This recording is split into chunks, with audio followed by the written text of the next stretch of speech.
ಮುಂಬೈ ಬಾಯ್ ಬಾಯ್ ಬಾಯ್. ನಮಸ್ಕಾರ ಎಲ್ರಿಗೆ. ಜನಾರ್ದನ್ ಹತ್ರ ಮಾತಾಡ್ತಾ ಇರೋದು. ಕುಶಲವೇ, ಕ್ಷೇಮವೇ, ಸೌಖ್ಯವೇ? Welcome back to Ganesh Karan crick talks YouTube channel. ಅಷ್ಟೇ ಗೊತ್ತಾಯ್ತಲ್ಲ, KKR ಇವತ್ತು ಮುಂಬೈಯಲ್ಲೇ ಬಾಯ್ ಬಾಯ್ ಬಾಯ್ ಬಾಯ್ ಅಂತ ಹೇಳಿಬಿಟ್ರು. ಫಸ್ಟ್ ಬ್ಯಾಟಿಂಗ್ ಮಾಡಿದಂಥ KKR ಬಿಲೋ ಪಾರ್ ಸ್ಕೋರ್ಗೆ ಆಲ್ಔಟ್ ಆದರು. 169ಕ್ಕೆ ಆಲ್ಔಟು. ಓಹೋ, ಅಂತೂ ಇಂತೂ ಮುಂಬೈ ವಿನ್ ಆಗ್ತದೆ, ಒಂದು ಗೆಲುವಿನ ಮುಖವನ್ನು ನೋಡ್ತದೆ ಮುಂಬೈ ಅಂತ ನಾವೆಲ್ಲರೂ ಸಹ ಅಂದುಕೊಂಡದ್ದು. ಬಟ್ ಮುಂಬೈ 24 ರನ್ಗಳಿಂದ ಸೋತ್ರಳ ಮಾರ. 145ಕ್ಕೆ ಢಮ್ಕಿ ಡಮಾರ್. ಎಂತ ಆಗಿದೆ ಅಂತ ಗೊತ್ತಿಲ್ಲ ಮುಂಬೈ ತಂಡಕ್ಕೆ. ಪರ್ಫಾರ್ಮೆನ್ಸ್ ವೈಸ್ ನೆಗೆಟಿವಾ, ವೈಬ್ ವೈಸ್ ನೆಗೆಟಿವಾ, ಎಂಥ ನೆಗೆಟಿವ್ ಅಂತ ಗೊತ್ತಿಲ್ಲ. ಪೂರ್ತಿಯೇ ಆನ್ ಪೇಪರ್ ಮುಂಬೈ ಭಯಂಕರ ಸ್ಟ್ರಾಂಗ್ ಇದ್ದರೂ ಕೂಡ 0. ಪರ್ಫಾರ್ಮೆನ್ಸ್ ವೈಸು, ವೈಬ್ ವೈಸು, ಎಲ್ಲ ವೈಸು ಸಹ ದೊಡ್ಡ 0 ಆಗಿ ಈ ಟೂರ್ನಮೆಂಟಲ್ಲಿ ಮುಂಬೈ ತಂಡ ಹೊರಹೊಮ್ಮಿದ್ದಾರೆ. 11 ಮ್ಯಾಚ್ ಆಡಿರೋದ್ರಲ್ಲಿ ಕೇವಲ 3 ಮಾತ್ರ ಅವರು ವಿನ್ ಆಗಿರೋದು. ನಾಳೆ RCB ಮ್ಯಾಚ್ ಉಂಟು. ಬೈ ದ ವೇ, ನಾಳೆ RCB ಮ್ಯಾಚ್ ಇದು ಪ್ರಿವ್ಯೂ ವಿಡಿಯೋ ಬರ್ತದೆ. ಬಟ್ ಮ್ಯಾಚ್ ಮುಗಿದ ಕೂಡಲೇ ವಿಡಿಯೋ ಬರೋದಿಲ್ಲ. ಯಾಕಂತಂದರೆ ಯಾರೋ ಒಬ್ಬರು ಸ್ಟೇಡಿಯಮಿಗೆ ಹೋಗ್ತಾ ಇದ್ದಾರೆ ಮ್ಯಾಚ್ ನೋಡಲಿಕ್ಕೆ. ಯಾರು? ನಾನು ಸ್ಟೇಡಿಯಮಿಗೆ ಹೋಗ್ತಾ ಇದ್ದೇನೆ. For the first time in my life ನಾನು ಸ್ಟೇಡಿಯಮ್ಗೆ ಹೋಗಿ ಒಂದು ಮ್ಯಾಚ್ ನೋಡ್ತಾ ಇರೋದು. So RCB versus GT match ನೋಡ್ತಾ ಇದ್ದೇನೆ. ಸೊ ಮ್ಯಾಚ್ ಮುಗಿದ ಕೂಡಲೇ ವೀಡಿಯೋ ಬರೋದಿಲ್ಲ, ಮರುದಿನ ಬೆಳಿಗ್ಗೆ ವೀಡಿಯೋ ಬರ್ತದೆ. Coming to this match, Mumbai ಎಂತ ಅಂದರೆ ಬಿಲೋ ಪಾರ್ ಸ್ಕೋರಿಗೆ ಆಲ್ಔಟ್ ಮಾಡಿಸಿ ನೀವು ಒಂದು 170 ರನ್ ಹೊಡಿಲಿಕ್ಕಾಗಲಿಲ್ಲ ಅಂತಂದರೆ ಎಂತ ಹೇಳೋದು. ಫಸ್ಟ್ ಆಫ್ ಆಲ್ KKR 169 ಹೊಡೆದದೇ ಒಂದು ದೊಡ್ಡ ವಿಷಯ. ಯಾಕಂತಂದರೆ ಅವರು 6.1 ಓವರ್ಸ್ ಅಂದರೆ power play 6 overs plus 1 ball, 6.1 ಓವರ್ಸಿಗೆ 5 wicket ಹೋಗಿ ಆಗಿದೆ ತಂಡದ್ದು.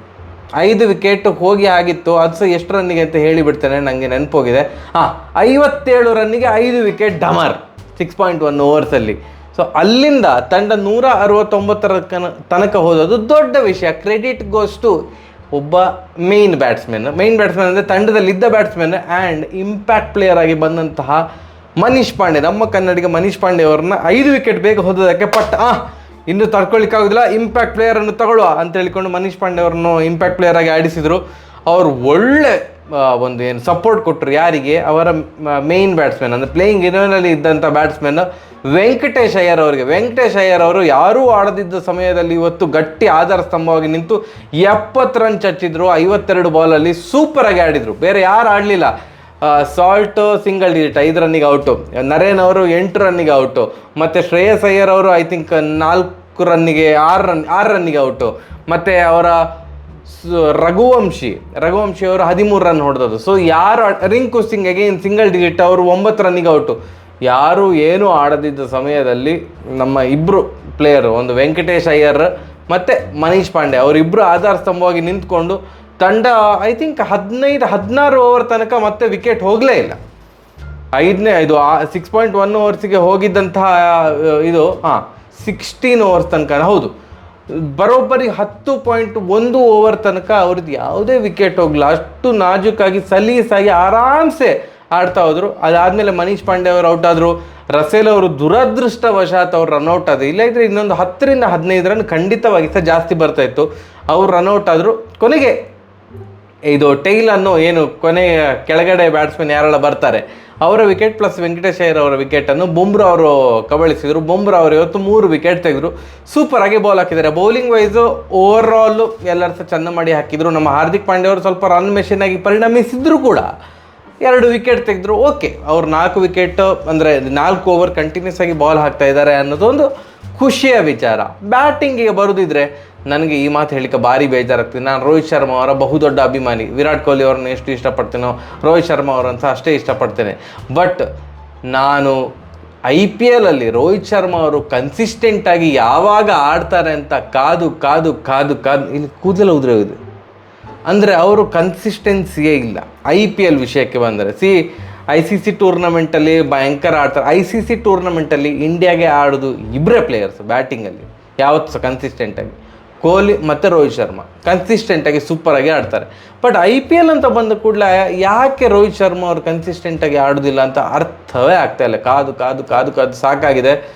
ಇವತ್ತು ಮತ್ತೆ ಪುನಃ 1 more disappointing innings Rohit Sharma ಅವರ ಕಡೆಯಿಂದ. 11 ರನ್ನಿಗೆ ಔಟ್ ಆದರು. ಇಶಾನ್ ಕಿಶನ್ ಅವರು 13 ರನ್ನಿಗೆ ಔಟ್ ಆದರು. ಮತ್ತು ನಮನ್ ಧಿರ್ ಅವರು 11 ರನ್ನಿಗೆ ಔಟ್ ಆದರು. ಎಲ್ಲರೂ ಸಹ ಕೈ ಕೊಟ್ಟರು. ತಿಲಕ್ ವರ್ಮಾ ಅವರು 4 ರನ್ನಿಗೆ ಔಟ್ ಆದರು. ಮತ್ತು ವದೇರ್ ಅವರು 6 ರನ್ನಿಗೆ ಔಟ್ ಆದರು. ಅವರ ಕ್ಯಾಪ್ಟನ್ ಈಗಿನ ಕ್ಯಾಪ್ಟನ್ ಹಾರ್ದಿಕ್ ಪಾಂಡ್ಯ ಅವರಂತೂ ತೀವ್ರ ರನ್ ಬರಗಾಲ ಅನುಭವಿಸ್ತಾ ಇದ್ದಾರೆ. 1 ರನ್ನಿಗೆ ಔಟ್ ಆದರು. ಯಾರೂ ನಿಂತುಕೊಂಡು ಆಡಲಿಲ್ಲ. ಆಡಿದ್ದು ಒಂದೇ ಪ್ಲೇಯರ್ ಸೂರ್ಯಕುಮಾರ್ ಯಾದವ್ ಅವರು. ಅವರು 56 ರನ್ ಹೊಡೆದು ಔಟ್ ಆದರು. 35 ಬಾಲಿಗೆ 56 ರನ್. ಆ್ಯಂಡ್ ಅವರು ಔಟ್ ಆದ ಬಾಲು ಅದು ಅವರ favourite ball. Full toss leg ಸೈಡಿಗೆ ಬಂದ ಬಾಲನ್ನು ಅವರು ಫೈನ್ ಲೆಗ್ ಕಡೆಗೆ 6 ಆಗಿ ಹೊಡಿತಾರೆ ಎನಿ ಡೇ ಎನಿ ಟೈಮ್. ಇವತ್ತು ಅಂಥ ಬಾಲು ರಸೆಲ್ ಹಾಕಿದಂಥ ಅಂಥ ಬಾಲು ಅದು ಹೆಜ್ಜಾಗಿ ಮೇಲೆ ಹೋಯ್ತು. ಸಾಲ್ಟ್ ಅವರು ಸೂಪರಾಗಿ ಕ್ಯಾಚ್ ಹಿಡಿದ್ರು. ಕೊನೆಗೆ ಲಾಸ್ಟಿಗೆ ಟಿಮ್ ಡೇವಿಡ್ ಅವರಿಗೆ ಬೇರೆ ಯಾರು ಬ್ಯಾಟ್ಸ್ಮನ್ ಇರಲಿಲ್ಲ. ಟಿಮ್ ಡೇವಿಡ್ ಔಟ್ ಆದ ಸಹ ಹಾಗೆ ಮಾರ್ರೆ. ಸ್ಟಾರ್ಕ್ ಅವರ ಬೌಲಿಂಗಲ್ಲಿ ಲಾಸ್ಟ್ 2 ಓವರಿಗೆ 32 ರನ್ ಬೇಕು. ಒಂದೇ ಪರ್ ಓವರ್ 16 ರನ್ ಬೇಕು. Simple calculation. ಫಸ್ಟ್ ಬಾಲ್ 6 ಬಂತು. ಸ್ಟಾರ್ಕ್ ಸಿಕ್ಕಾವಟ್ಟೆ ಅಂಡರ್ ಪ್ರೆಷರ್. ಸ್ಟಾರ್ಕ್ ಗೊತ್ತುಂಟಲ್ಲ, ಈ IPL ಬಹುದೊಡ್ಡ ರನ್ ಮೆಷಿನ್. ಭಯಂಕರ ಪ್ರೆಷರಲ್ಲಿ ಬಂದರು. But next ball second ball ಅವರು ಫುಲ್ ಟಾಸ್ ಹಾಕಿದಂಥ ಬಾಲು ಅದು ಸ್ವಲ್ಪ ಎಲಿವೇಶನ್ ಎಲ್ಲ ಟೈಮಿಂಗ್ ಸೂಪರ್ ಆಗಿತ್ತು, ಇಲ್ಲ ಅಂತ ಹೇಳೋದಿಲ್ಲ. ಎಲಿವೇಶನ್ ಇರಲಿಲ್ಲ. ಲಾಂಗ್ ಆಫಲ್ಲಿ ಶ್ರೇಯಸ್ ಅಯ್ಯರ್ ನಿಂತಿದ್ದಾರೆ. ಫ್ಲ್ಯಾಟ್ ಝುಂಗ್ ಅಂತ ಹೋಗಿದ ಬಾಲು. ಶ್ರೇಯಸ್ ಅಯ್ಯರ್ ಅವ್ರು ಅಂತೂ ಹಿಡಿದು ಸಿಕ್ಕಾಪಟ್ಟೆ ಫಾಸ್ಟ್ ಹೋಗಿದೆ ಬಾಲ್ ಮಾತ್ರ. ನೀವು ಹೈಲೈಟ್ಸಲ್ಲಿ ಬೇಕಾದ್ರೆ ನೋಡಿ, ಏನು ಫಾಸ್ಟಾಗಿ ಹೋಗಿದೆ ಬಾಲು. ಅಂಥ ಟೈಮಿಂಗ್ ಪರ್ಫೆಕ್ಟ್ ಆಗಿತ್ತು. ಎಲಿವೇಶನ್ನೇ ಇರಲಿಲ್ಲ. ಅಲ್ಲಿ ಕ್ಯಾಚ್ ಕೊಟ್ಟು ಔಟ್ ಆದರು. ಆವಾಗ ಅವರು ಅಂದರೆ ಅಯ್ಯಯ್ಯೋ ಇಷ್ಟು ಈಸಿ ಬಾಲು ಮಾರ, 6 ಹೊಡೆಯೋ ಬದಲು ಔಟ್ ಆದ್ನಲ್ಲ ಅಂತ. So 2 main wicket Suryakumar Yadav ಮತ್ತು ಟಿಮ್ ಡೇವಿಡ್ ಇಬ್ಬರು ಸಹ ಫುಲ್ ಟಾಸಿಗೆ ಔಟ್ ಆದದ್ದು. ಅದು ಅಲ್ಲಿಗೆ ಮುಗೀತು. ಟಿಮ್ ಡೇವಿಡ್ ಯಾವಾಗ ಔಟ್ ಆದರೂ ಆವಾಗ ಗೊತ್ತಾಗಿ ಆಯಿತು ಇದು ಮ್ಯಾಚ್ ವಿನ್ ಆಗೋದಿಲ್ಲ ಅಂತ. ನೆಕ್ಸ್ಟ್ ಬಾಲೇ ಪಿಯೂಷ್ ಚಾವ್ಲಾ ಅವರು ಡಕ್ ಔಟು. ಅದಾದಮೇಲೆ ಕಾಟ್ಸಿ ಅವರು ಕೂಡ ಸೂಪರ್ ಬಾಲ್ ಮಾತ್ರ ಸ್ಟಾರ್ಕ್ ಅವ್ರದ್ದು. ಆ ಓವರಲ್ಲಿ ಸ್ಟಾರ್ಕ್ ಅವರು 3 ವಿಕೆಟ್ ತೆಗೆದ್ರು. ಓವರಾಲು ಈ ಮ್ಯಾಚಲ್ಲಿ ಸ್ಟಾರ್ಕ್ ಅವರು 3.5 ಓವರ್ಸಿಗೆ 33 ರನ್ಸಿಗೆ 4 ವಿಕೆಟ್ಸ್ ತೆಗೆದ್ರು. ಬಟ್ ಈ 4 ವಿಕೆಟ್ ತೆಗೆದ್ರೂ ಕೂಡ ಅಲ್ಲಿ ಹೊಡೆತ ಕೊಟ್ಟಿದ್ದು ಯಾರು ಅಂತಂದರೆ ಲಿಟ್ರಲಿ ಟಾಪ್ ಆರ್ಡರು ಅಥವಾ ಏನು ಮಿಡ್ಲ್ ಆರ್ಡರ್, ಟಾಪ್ ಆರ್ಡರ್ ಮತ್ತು ಮಿಡ್ಲ್ ಆರ್ಡರ್ದು ವಿಕೆಟನ್ನು ಕಬಳಿಸಿದಂತಹ ಚಕ್ರವರ್ತಿ ಮತ್ತು ನರೇನ್. ಏನು ಮಾರ ಮ್ಯಾಚನ್ನು ನುಂಗಿಬಿಟ್ರು. ಅವರ ಕೈಯಿಂದ ಕಸ್ಕೊಂಡು ನುಂಗಿಬಿಟ್ರು. ಮುಂಬೈ ಕೈಯಿಂದ ಕಸ್ಕೊಂಡು ನುಂಗಿಬಿಟ್ರು. 4 ಓವರಿಗೆ 22ಕ್ಕೆ 2 ಚಕ್ರವರ್ತಿ, 4 ಓವರಿಗೆ 22ಕ್ಕೆ 2 ನರೇನ್ ಅವರು.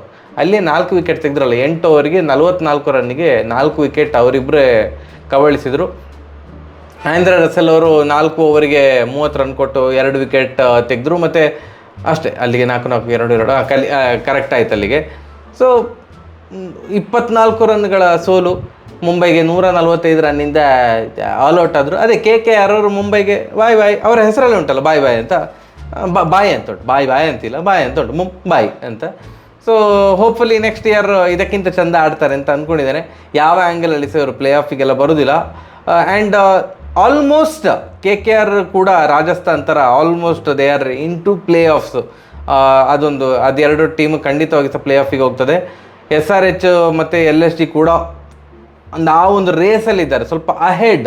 CSK, DC, ಪಂಜಾಬ್ ತಂಡಗಳಿಗೆ ಕಂಪೇರ್ ಮಾಡಿದರೆ SRH ಮತ್ತು LSG ತಂಡ ಸ್ವಲ್ಪ ರೇಸಲ್ಲಿ ಸ್ವಲ್ಪ ಮುಂದೆ ಇದ್ದಾರೆ.